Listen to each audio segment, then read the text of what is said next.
Hello guys, আসসালামু আলাইকুম। আজ আমি আপনাদের দেখাবো শেপ বিল্ডার টুলের কাজ।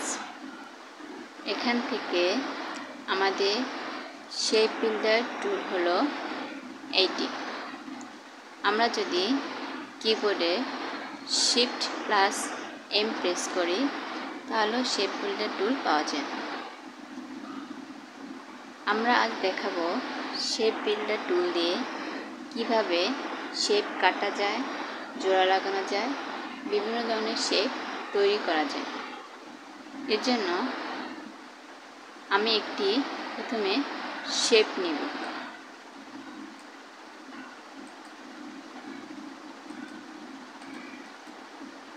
আমি প্রথমে ইলিপস টুল নেব,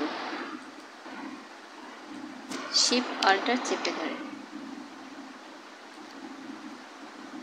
এটাকে আমি একটি কালার দেব, রেড দিলাম।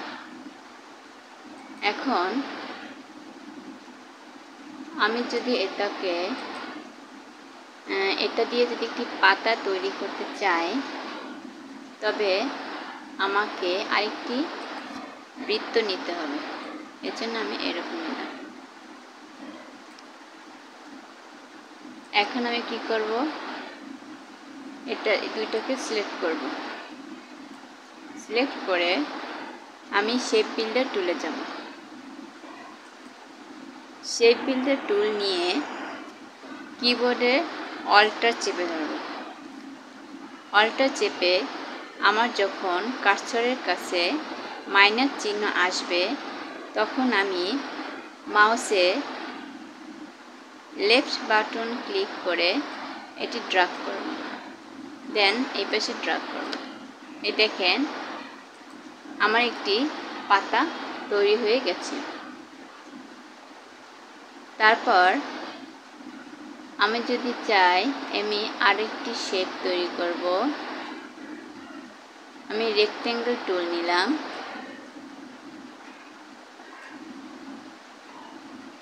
এখন এটাকে আমি